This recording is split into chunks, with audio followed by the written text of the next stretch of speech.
Hello dear doctors, I am Alak Trihan from Sun Pharma. Today I take the privilege to welcome you all for the e-webinar on current evidences for rational use of newer technologies for benign anal conditions. To present this interesting topic, we are privileged to have with us one of the eminent speakers in the field of surgery, Dr. Niranjan Agarwal.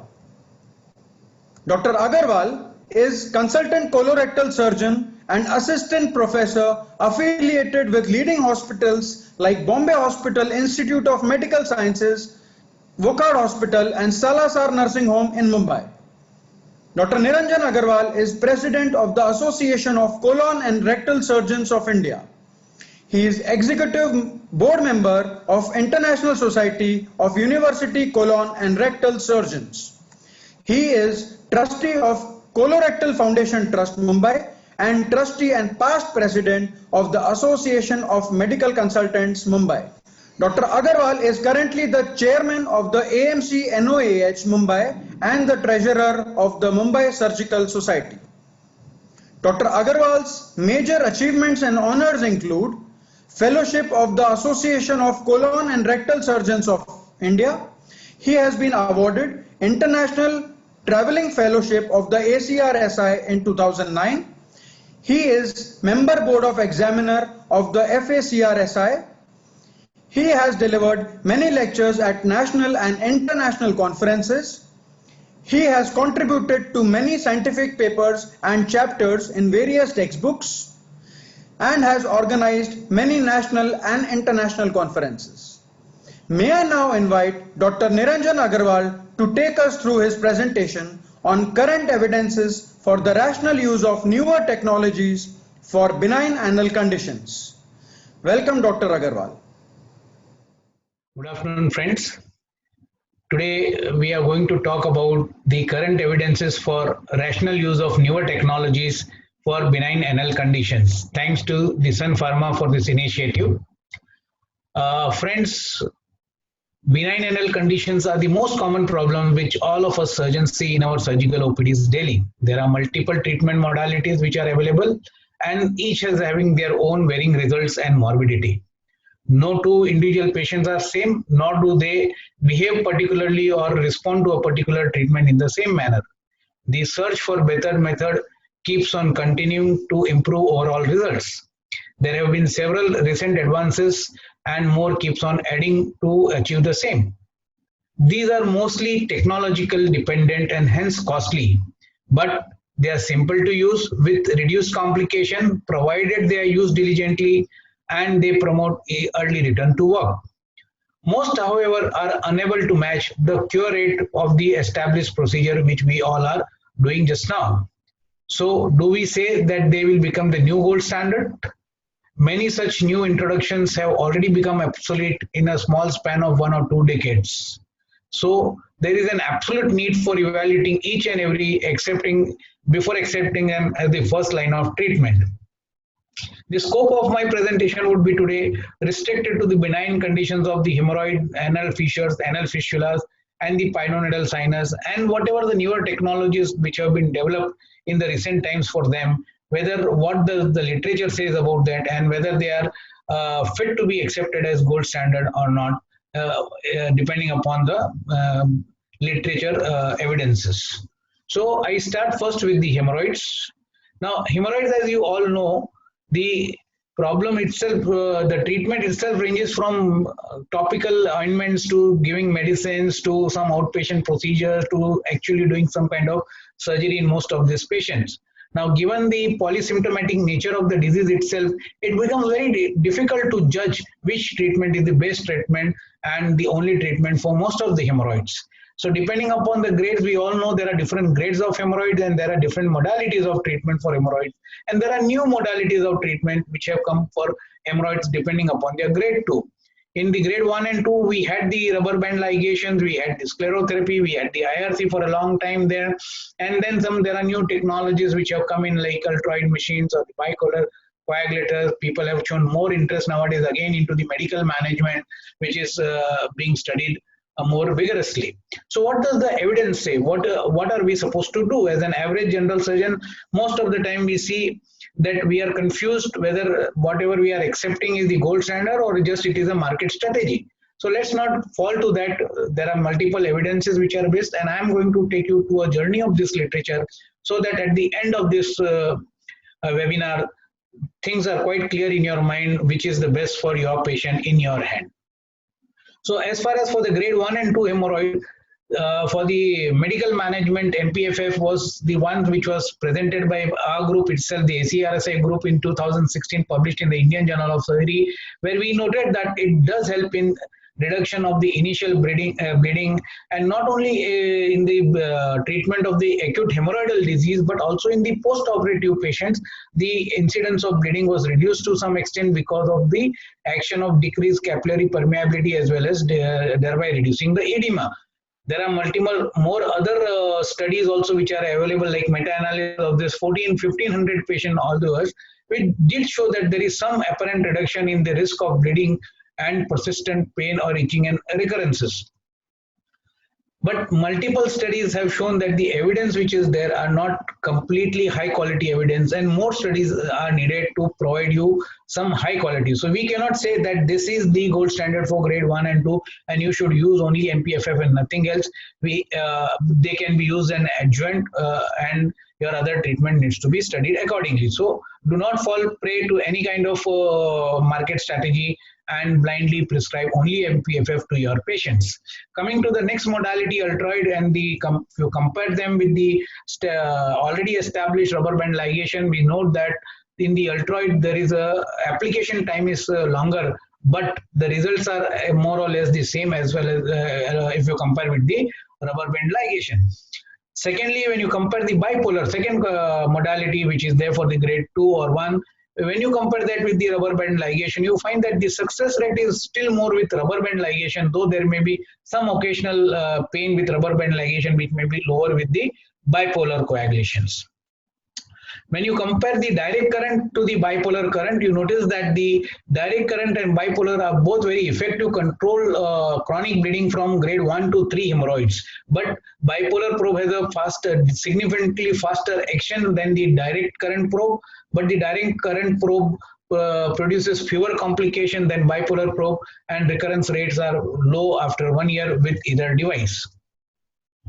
That was for grade 1 and 2. Now grade 3 and 4, we know we have the conventional surgeries which can be done either with your electrosurgical cautery, or it can be done by the newer modalities like harmonic scalpel, or you can have the ultrasound ligature.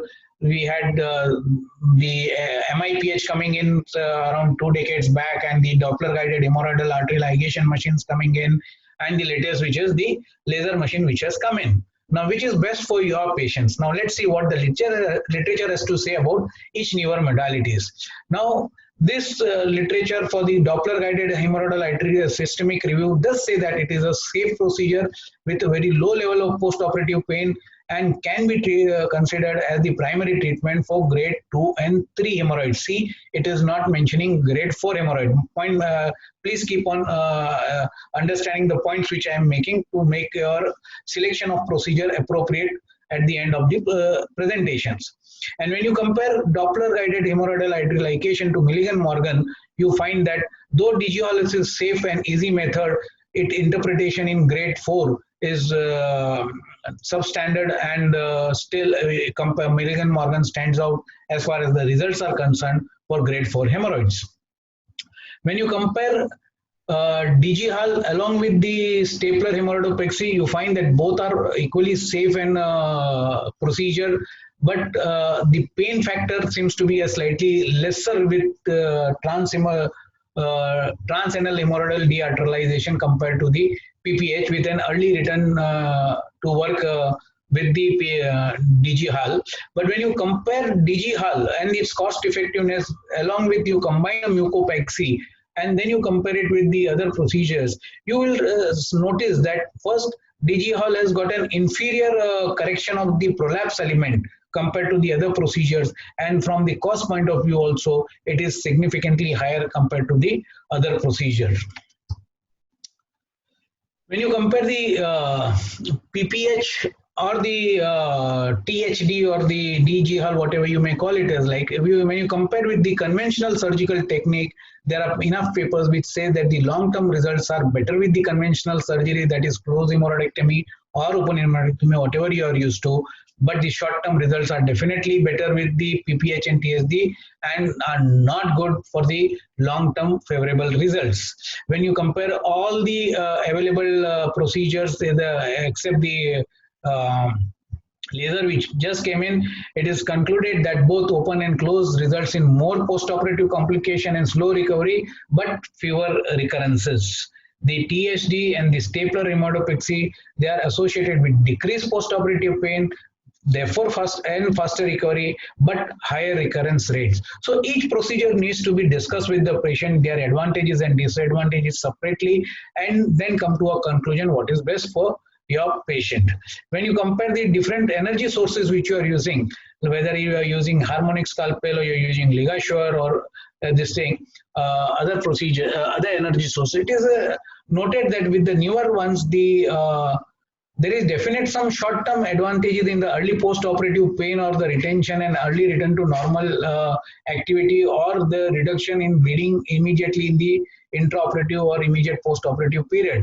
But these are only short-term gains, and the long-term follow-up, there is no differences in either in recurrences or other outcomes.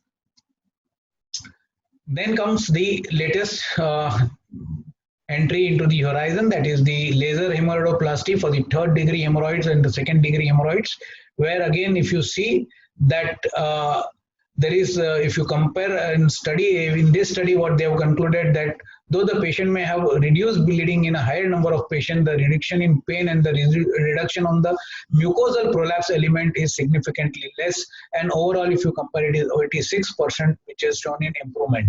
So because it is a practically not very minimal invasive, it is effective in improving the bleeding and pain symptoms in grade 2 and 3 only, not in grade 4. And again, the prolapse element cannot be handled properly by even laser hemorrhoidoplasty. Another study which concluded same thing, because it is non-invasive, it is safe with low pain, but long-term results are patient's acceptance. It may not be the patient's recurrences. So if the patient says, I am well with this thing and I am ready to accept a particular amount of recurrences, then probably it can be offered without any rate. One must also notice that the complication rates are largely comparable with other minimal invasive procedures or the procedures which are there. And if there is a confluent circular prolapse, then they cannot replace the other methods, and the laser is an inferior method for in grade 4.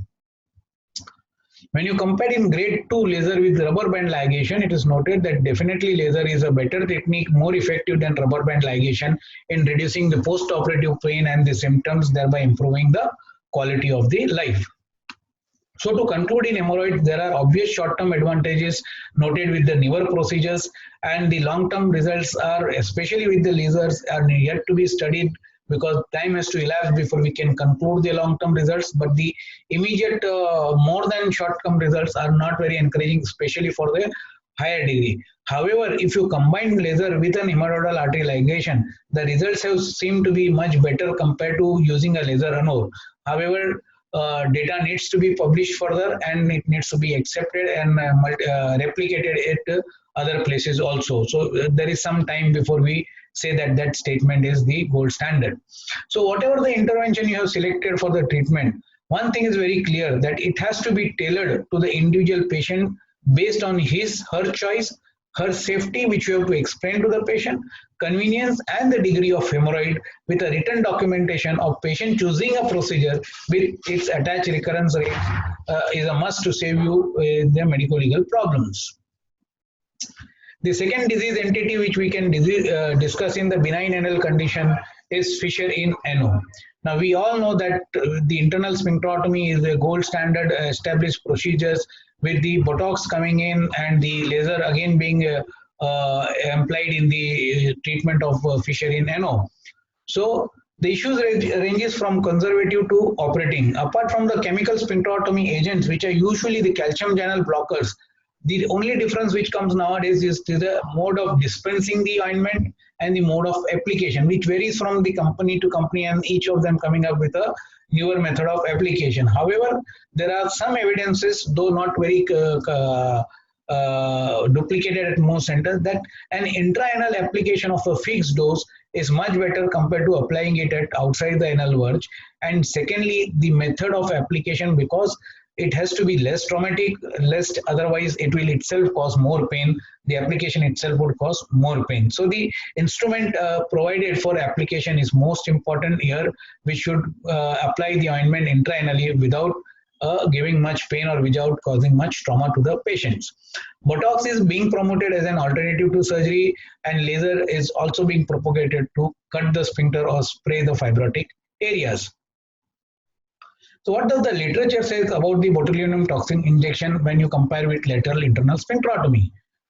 Botulinum toxin injection, or Botox injection as we call that, has got a higher rate of recurrence rate. So when you compare with LIS in healing the anal fissure. Similarly, another study also, it is considered it may be a safe because it's a very easy procedure compared to a more morbid surgical procedure where you need to actually cut the sphincter. Here you just need to inject into the intersphincteric plane and paralyze the sphincter. So it is comparatively safe, but again the LIS is much superior results compared to Botox in terms of healing and lower recurrence rate, and therefore LIS still remains the gold standard for chronic anal fissures. The literature for the lasers in fissure is not flooded yet, and the number of studies are limited with limited number of patients, which again says because of its nature of non-invasiveness they are better and safe, but how effective they would be compared to an LIS needs to be studied and needs to be published and duplicated in other centers. So to conclude, closed lateral internal sphincterotomy still remains the gold standard, and laser needs to be scientifically evaluated further. So this was about the anal fissures. The third modality, that is the third disease which we should discuss, is the fistula in ano, something which kind of quizzes us, all the surgeons in the general surgery practice or even in the coloproctology practice, because there is no universal accepted method of evaluating how the fistula is healing and whether the procedure done is adequate or not. There are not enough studies which tells us the results of different procedure when you apply it to a equally classified fistula, or neither are there any results published as far as the etiology of the fistulas and their results. So different surgeons, they use the different procedure for the same disease and have got different results because the etiology may vary, the classification may still vary because the classifications are also not completely standardized. What about MRI or endoanal ultrasound is a must when you talk about anal fistula treatment. Now these are two modalities which have come up and which are there in the market for evaluation of chronic anal fistula. Which one is better? As far as MRI and endoanal ultrasound goes, both are having comparable sensitivities, but the specificity for MRI is much higher, and there are various advantages and disadvantages of each procedures. But overall, if you do an MRI for this kind of a patient, you are at the results obtained are more comparable or have got the highest concordance with your pre-operative finding or intraoperative finding and the radiological finding. So slowly and slowly, once more studies come up, they will be it is being classified as the gold standard for anal fistula. What are the techniques which we need to study in the newer techniques which we are talking about today? There are various ones like glue, plug, lift, the biolift, the WAF, that is the video assisted anal fistula treatment, the primary sphincter repair, the cell therapy, or the lasers as we call it. Some of them have already become obsolete because they did not produce the adequate desired results. So for the low or the simple fistula, which comprises of the low transsphincteric or the low intersphincteric fistulas, if you use fibrin, the success rate is only around 38 to 40% if you see for simple fistula. So the question for using it for a complex fistula, which obviously is going to be a much low success rate, and hence it has more or less become an obsolete as a routine treatment for anal fistulas. Maybe for Crohn's fistula, somebody is still using it, and the results are also slightly better compared to idiopathic or cryptoglandular fistulas. Fistulotomy and fistulectomy still remains the gold standard as of now for the low transsphincteric or the low intersphincteric fistula, because so far the highest cure rates for the low simple fistula are obtained by these procedures with acceptable minor incontinence rates.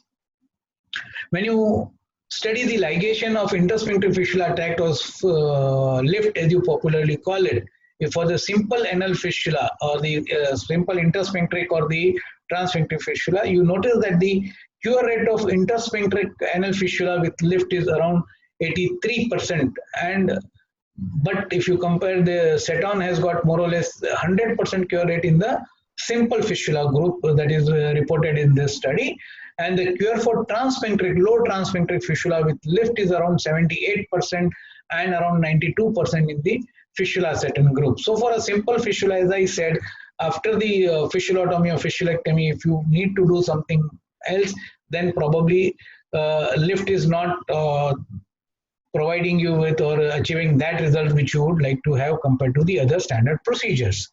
Coming to the complex fistulas, again complex fistulas, we know there are the lift, the available modalities with us today are the lift, the WAF, the plug.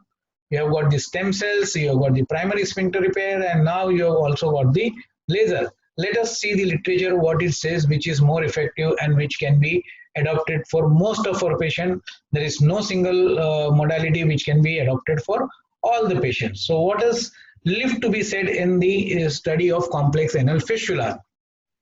For a transsphincteric high fistula or overall fistula closure, the success rate reported on an average is around, for lift is around 75%, but it has got a low impact on fecal incontinence. So therefore, though the success rate is low, the incontinence rates are not very high, or absolutely you may call it a very low incontinence rate. So it still stands into the safer procedures. If you add another procedure to lift, like you modify the into a biolift, or you modify it into lift plug, or you kind of core out the distal tract, it has not shown to have any better result compared to using a Liftanol so far. For anal fistula plug, the evidence is that the success rate is dropping from around 24 to 92%, and in complex fistula, again, it is still coming down to around 87%. So this study concluded that the success ranging below, for though it is supposed to be a very safe procedure with low morbidity, it is the success rates are very less and need to be it is also very costly, and therefore needs to be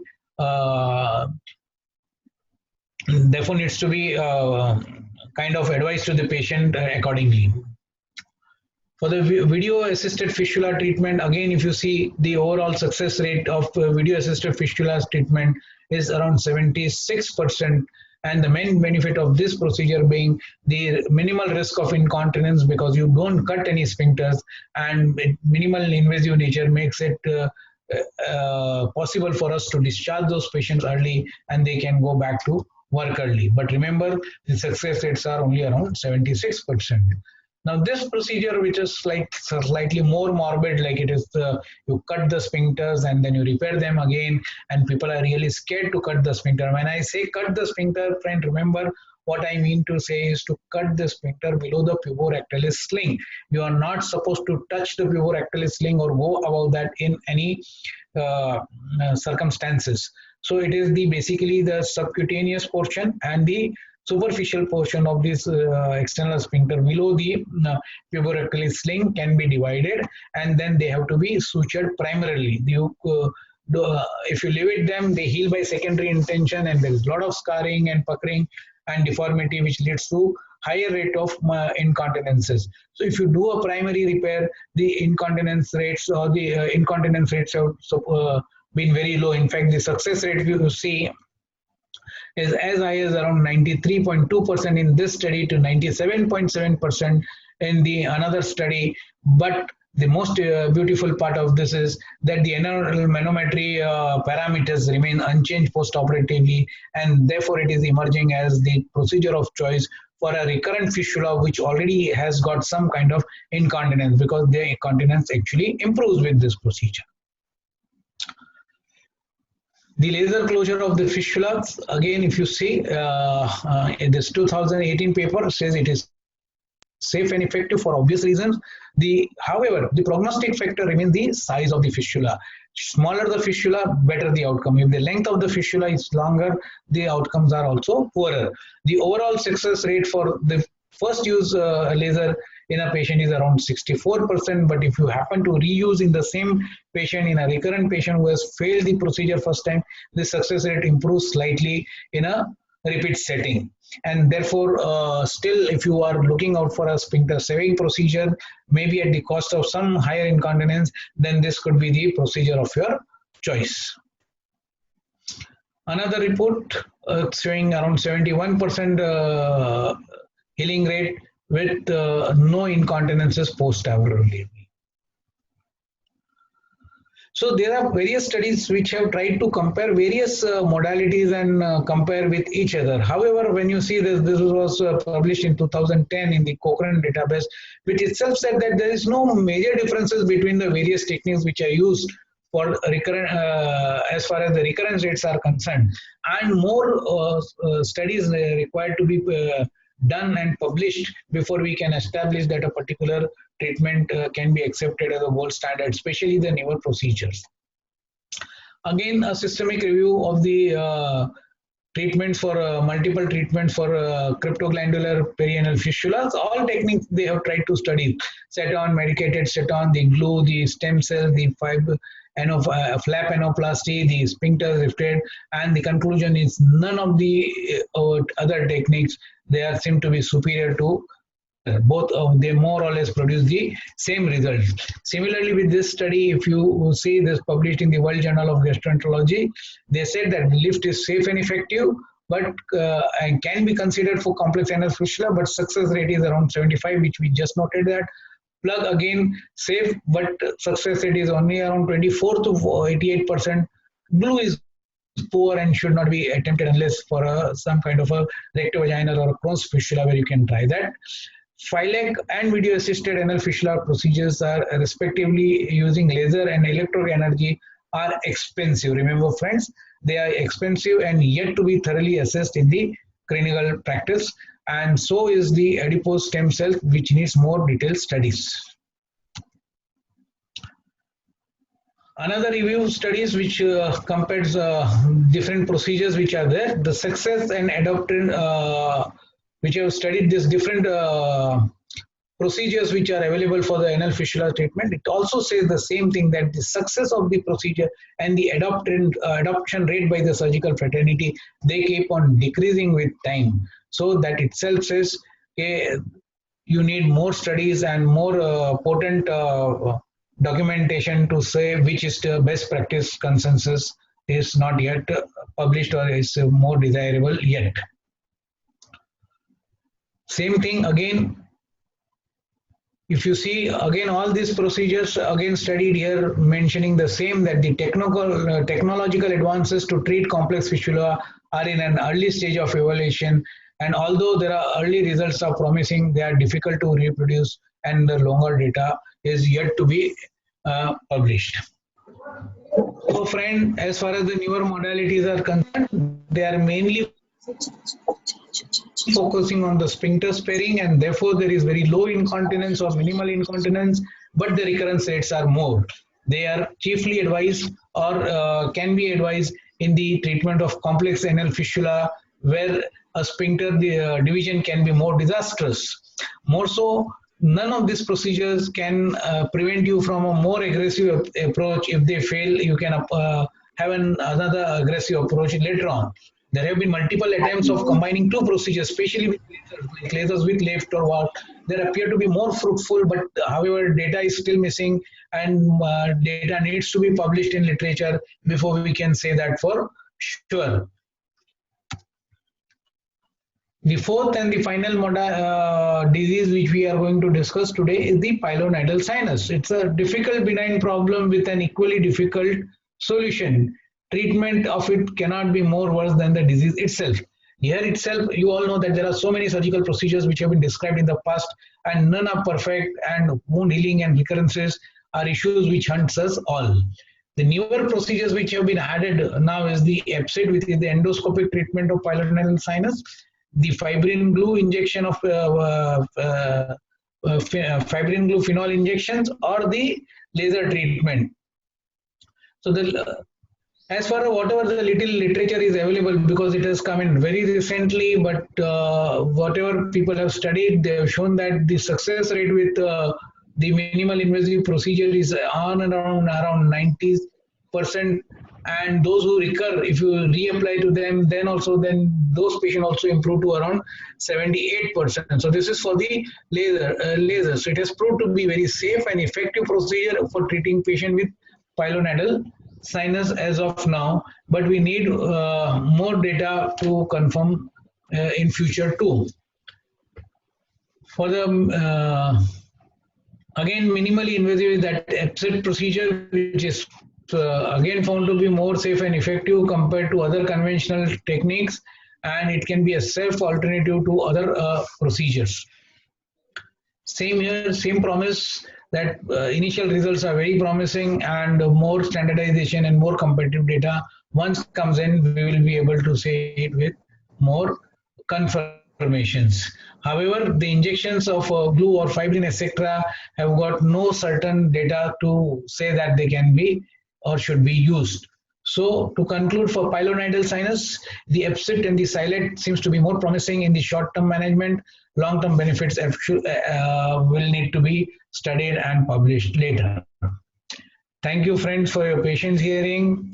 I hope I have taken you to a journey of all the available literature so that you are now able to make your own decisions regarding which patient of yours in pile, fissure, fistula, or pilonidal sinus to be offered which particular treatment, and what should the patient consent with its advantage, disadvantage, the recovery periods, the complications, etc., and the cost, which cannot be kind of neglected, especially in the rural setups. So we need to offer all this on a platter to the patient and let him choose the best according to his needs with a documentation. Thank you. Thank you for your patience hearing. Good evening, dear colleagues. Good evening, dear colleagues. I am Dr. Pradeep Gore from medical team of Sun Pharmaceuticals.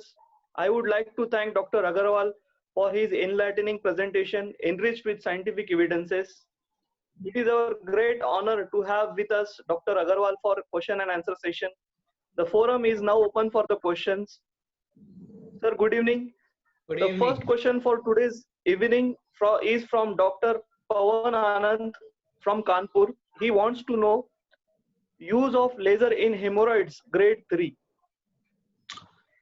Grade 3 laser can be used for laser hemorrhoidoplasty. However, one has to remember that using only laser, the results are only around 70 to 75%. But if you combine, there are more studies being done where you combine two procedures, like a Doppler guided or a finger guided ligation of the hemorrhoidal artery, followed by laser ablation of the hemorrhoidal mass.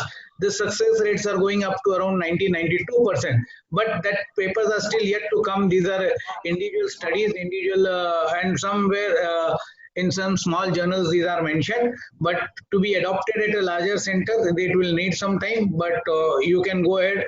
It is a minimal invasive procedure with very little complication compared to a conventional hemorrhoidoplasty. Perfect. Thank you, sir. Sir, another question from Dr. Sunil Sharma from Agra is, he want to ask whether MRI is essential in every patient of fistula in ano. See, fistula in ano, we divide them into simple fistula and complex fistula. When we talk about complex fistula, we include all those fistulas which are having multiple openings, or which are having large transsphincteric tracts, or supralevator fistulas, For clinical setting, any recurrent fistula, any fistula with an abscess, or fistula with an associated diseases, they all will require an MRI irrespectively, without any kind of doubt. In a simple fistula, which are very small fistula, which you can make out a small external opening nearby the anal verge, and you know this is the internal opening, you are able to palpate the cord. There, perhaps you can get away without doing a MRI in this kind of patient. But then there are some reports where there has been a side track which have been missed during fistulotomy or while doing some kind of another procedure for this simple fistula. The side tracks have been missed, which you have otherwise can be have picked up in the MRI earlier, and you could have chosen a different procedure. So for complex fistula, definitely you should do it, and for simple fistula, you take an individual call if how to do about it. Right, sir. Right, sir. Sir, in continuation to last question, Dr. Amol Patil from Mumbai, he has a question that fistula in ano evaluation and diagnosis. How to read MRI? What are the important areas that we look into the MRI? The reading per se of the MRI should be left to the radiologist. You should go and talk with him and tell your clinical findings and try and understand with him when he explains you on the picture how the tract is going, where you can actually make up a picture in your mind when you go to the surgical table and the patient is in your lithotomy position. How would you get that fistula in on the table? The point of importance which you need to know from the radiologist is one, the site of the internal opening, which is the must, because that is the source infection source which you have to eliminate while treating this fistula. Apart from that, you need to know where the tract is going and what are the sphincters that are getting involved. So the sphincter complex and their anatomy in regard to the tract, that should be ascertained. Third thing what you should discuss with them is there are any side tracts, because these are the tracts which we normally missed while treating, and then they are the cause for recurrences. And fourth and foremost, whether there is any kind of a deeper collection which is not seen outside, because if you miss a collection also, you will end up with a recurrences. So when you see read an MRI with the help of a radiologist, you should look into these 4 points and ask him these leading questions so that you can make up an anatomy in your mind while you go inside. Right, sir. Thank you. Sir, our next question is from Dr. Saif Yamin. He is from Srinagar, and he has asked very relevant question to current scenario. If you are doing laparoscopic colectomy, does that increases the chances of COVID-19 infection? See, as far as regard to COVID-19 guidelines are concerned, there is every day a new guideline coming. People do not know much about the disease. We are learning every new day, we are learning something new about this disease.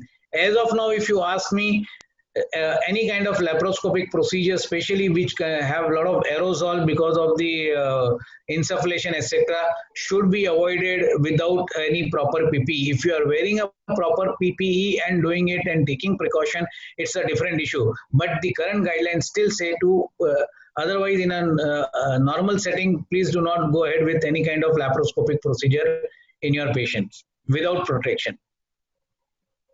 Yes, sir. Yes, sir. Protection has to be followed. Sir, Dr. Girish Hatalkar from Mumbai want to know that is a laser mainstay or just an accessory in Piles surgery?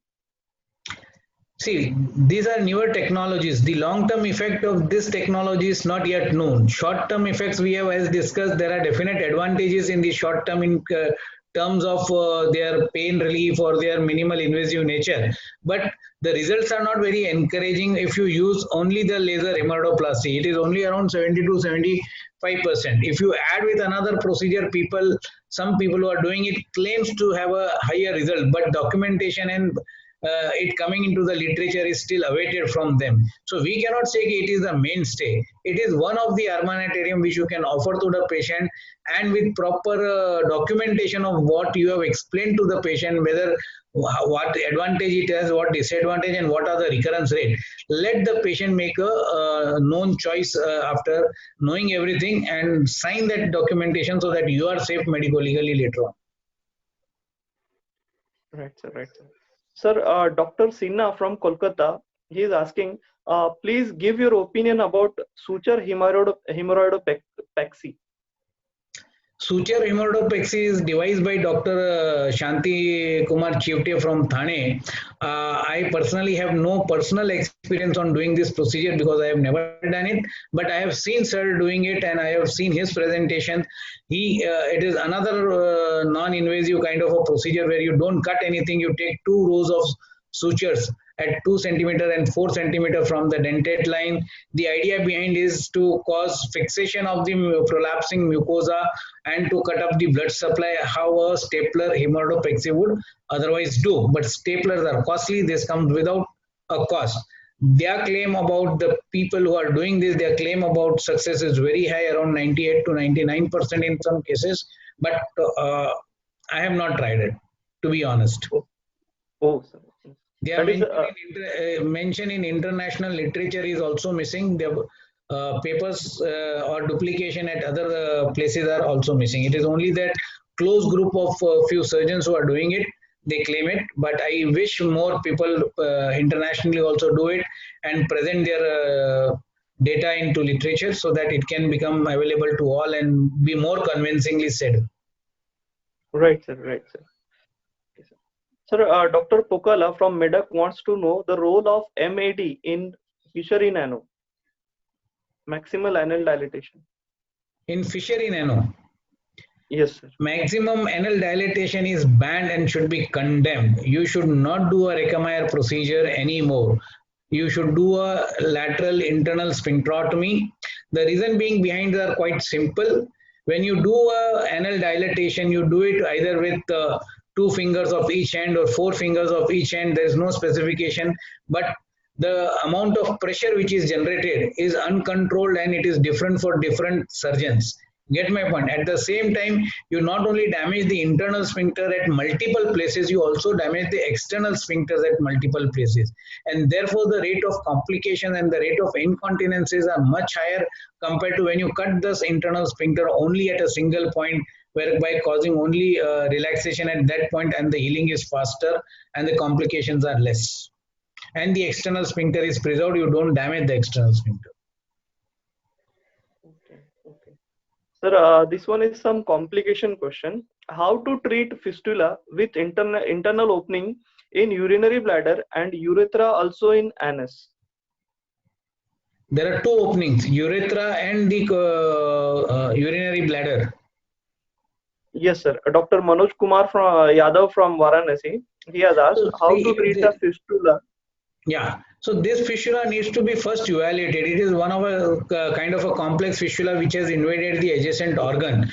It does not invade unless and until there is some kind of a specific disease. We must try and find out what is the reason for the fistula arising and going into the bladder or into the urethra. Sometimes low recto-urethral fistula or rectovaginal fistula, they can be cryptoglandular in origin. But if you are talking about fistula going into the bladder from the anal canal, then this has to be something specific disease. It needs to be addressed accordingly, and the procedure would be abdominal, where you disconnect the fistula between the rectum and the anal canal, close both the opening and put in a omentum in between there. And similarly, urethra also you need to completely dissect and treat accordingly. Right. Sir, Dr. Nazir from Srinagar, he has asked that the lasers are now being frequently performed and patients accept the procedures. Given an understanding that there is no pain and complete ablation of hemorrhoids, sir, what is your experience regarding this? My experience per se about personally doing laser is limited, but the thing is, if you see the literature etc., there is no doubt about the pain element or going back to work early, but the recurrence rate or the cure rates are definitely much lower compared to a conventional hemorrhoidectomy, especially in the grade 4. Remember, if there is a circumferential confluence prolapse, laser is not a good procedure. It cannot be suggested for grade 4 hemorrhoids at least, So you have to tell the patient, okay, if there is a recurrence, then probably he may require another application or another modality of treatment if it fails by that. If you have taken that proper consent, then definitely you can go ahead. There is no issue about it. Sir, in continuation with the same, Dr. Kundalia from Ghaziabad want to understand the laser Is it indicated in low type of fistula with perianal abscesses? With any kind of sepsis anywhere, this is not the treatment of choice. You get my point. And for low fistula, the simple fistulotomy is the best treatment, which gives you a success rate of from 94 to 98% without much incontinence or without even minor incontinences and very minor complications. So to use a laser and subject that patient for a further recurrence is something which is not acceptable, especially more so in an abscess setting. It is not advocated. Sir, one question is frequently coming, like 3 to 4 questions are related with the same thing. Sir, what is your opinion about stapler hemorrhoidectomy? And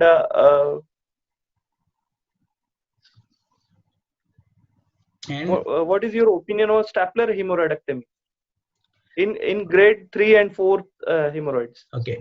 Stapler hemorrhoidopexy, it is a hemorrhoidopexy actually, not hemorrhoidectomy. It's a very nice procedure, good procedure for grade 3 hemorrhoids, especially because there is much less pain when you compare to a conventional hemorrhoidectomy, and there is early return to work. Patient do not have to come back for the dressings also very frequently. The problem comes in grade 4. The recurrence rate, especially the treatment of the prolapsing element, is inferior compared to a conventional surgery with stapler, and therefore the recurrence rates in grade 4 are much higher. That's why whenever you advocate a stapler surgery for a patient with grade 4, one should be very careful and take the patient into confidence in regard to the recurrence rates. Right, sir. Sir, Dr. Manoj Kumar Yadav from Varanasi wants to ask how to treat. 1 minute, sorry. Another word of caution regarding any new instrument, you must remember these are technological based. You have to use it very diligently.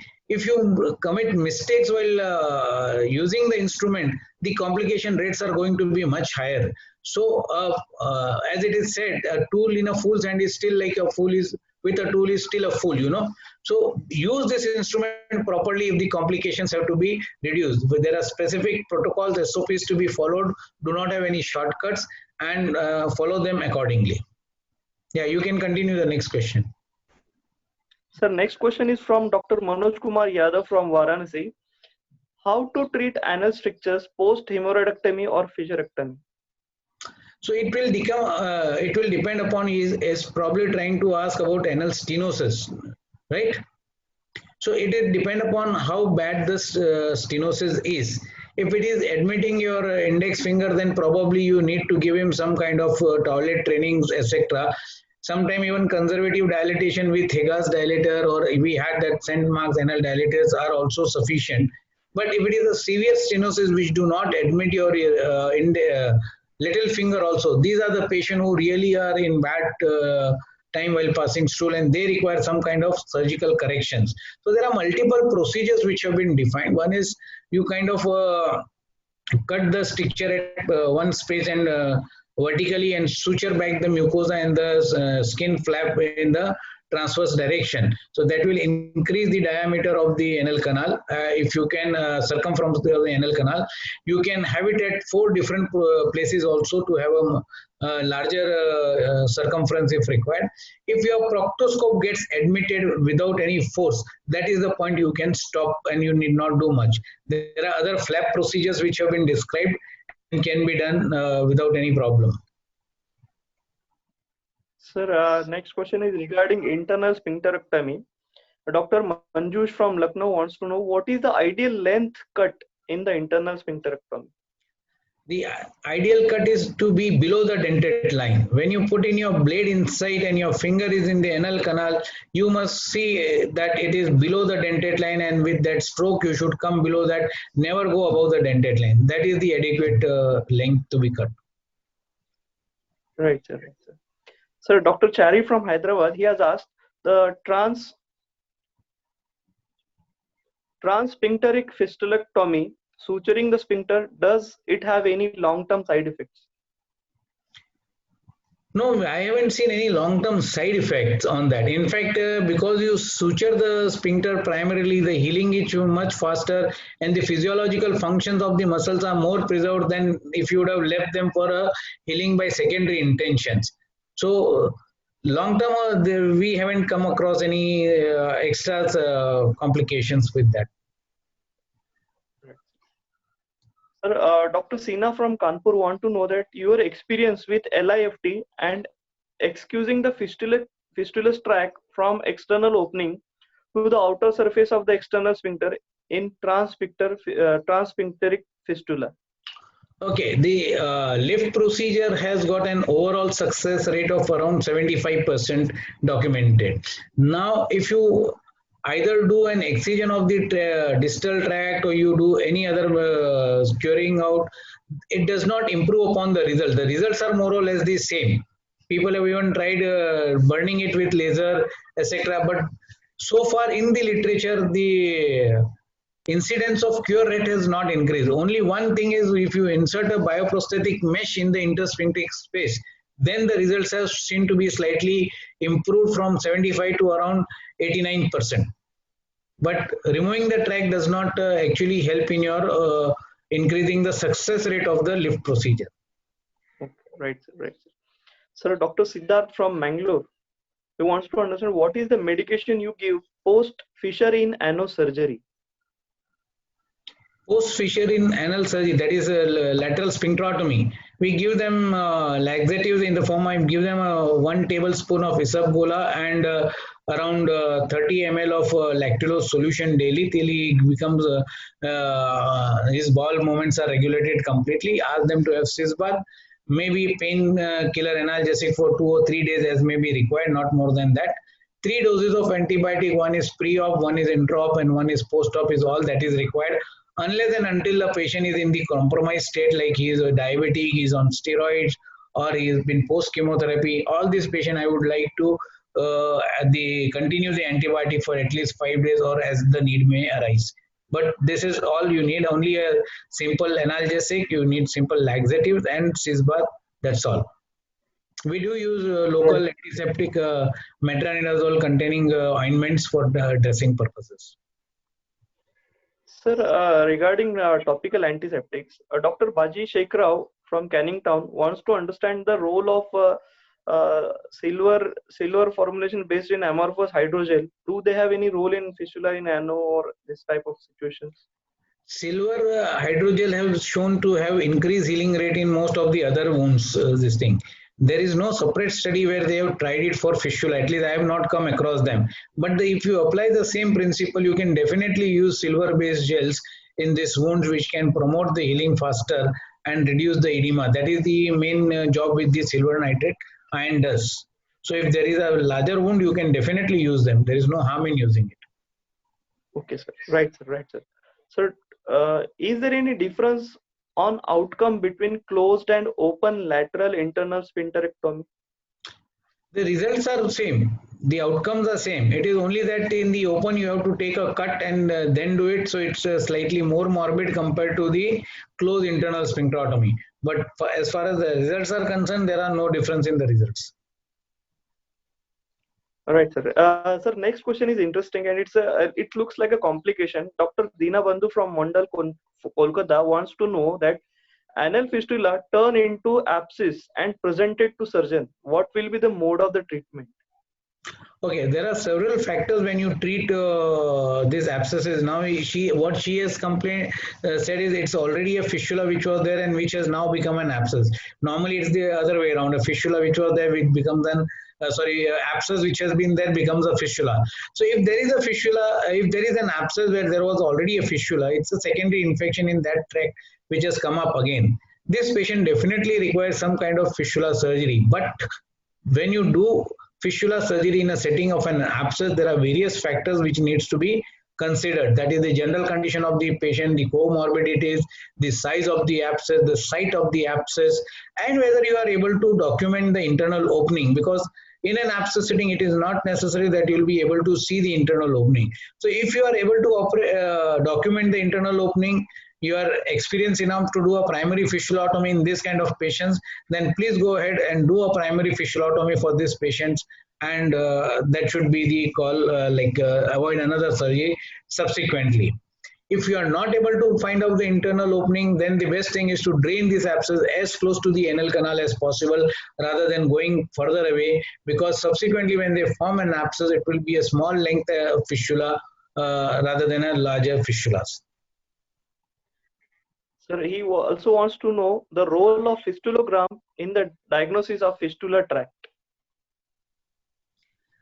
X-ray fistulogram is obsolete. It is no more got any relevance because it does not give you any other information other than the fact that there a fistula exists, which we all know by our clinical examination most of the time. So the newer investigation, which are endoanal ultrasound or an MRI fistulogram, are more relevant and gives you much more information, and hence they are advocated much more than fistulogram, which is more or less like an absolute procedure. Sir, Sina from Kanpur want to know what are the precautions during laser therapy for hemorrhoids? Precautions is first of all the patient's selection. Which patients you are selecting? As I said, it should not be more than grade 2 or 3 at the most. Third, if you want to have more better results, then you should ligate the hemorrhoidal artery which are feeding these hemorrhoids before you actually apply the laser.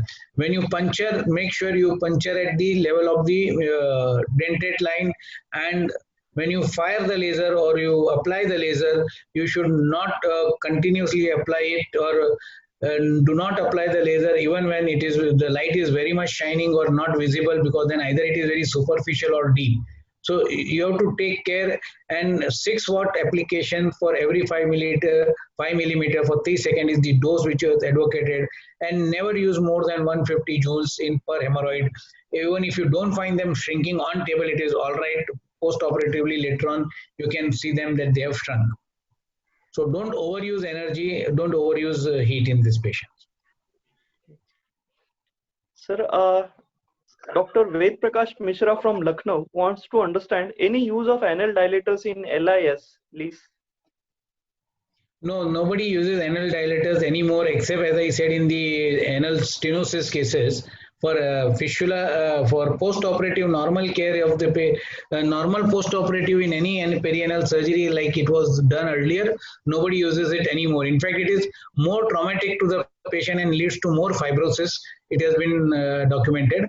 So nobody uses it anymore. Right, sir. Sir, what is the treatment of perianal hematoma? So it depends upon when you talk about perianal hematoma, you are talking about in a small external thrombosed pile.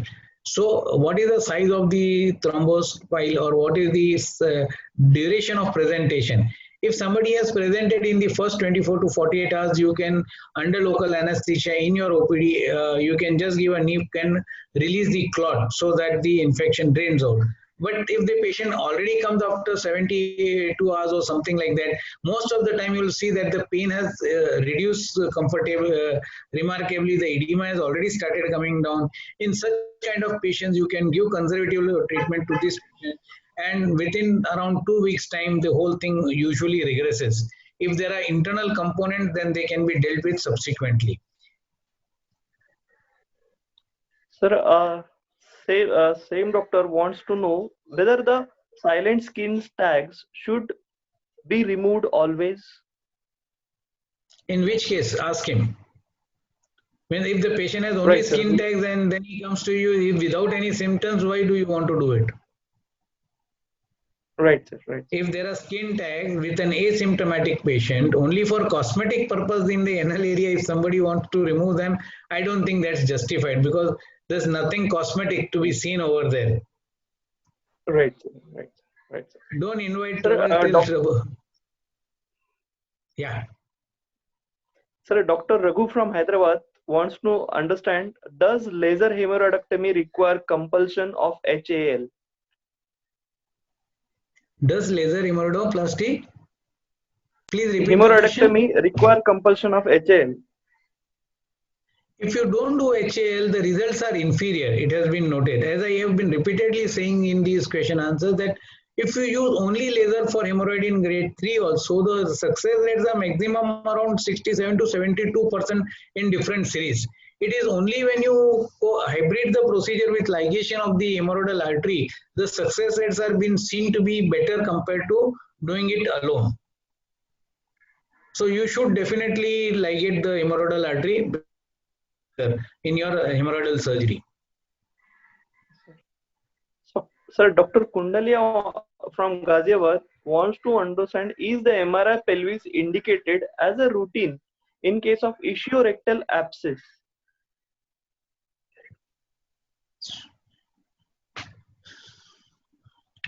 Pradeep, your connections are, I'm not able to Sir, hear anything. Sir, Can the you question repeat the is, question? yes, sir, yes, sir. Sir, the question is MRI pelvis indicated as a routine in case of ischiorectal abscess?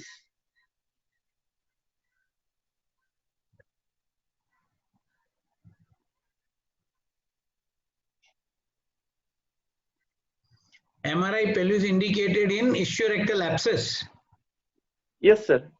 Hello. Yes, sir. Is In a MRI case of an pelvis ischiorectal abscess. Yes, sir. Yes, sir.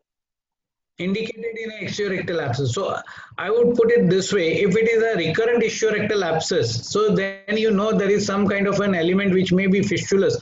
To document that, you can definitely do an MRI and try to find out where the fistula is arising from, so that you can do a definitive surgery this time. But in a primary case of ischiorectal abscess, especially if it's a large abscess, the first thing to do is to drain the abscess and let the whole edema and infection settle down, and thereafter you can go ahead with a MRI to document the remaining tracts.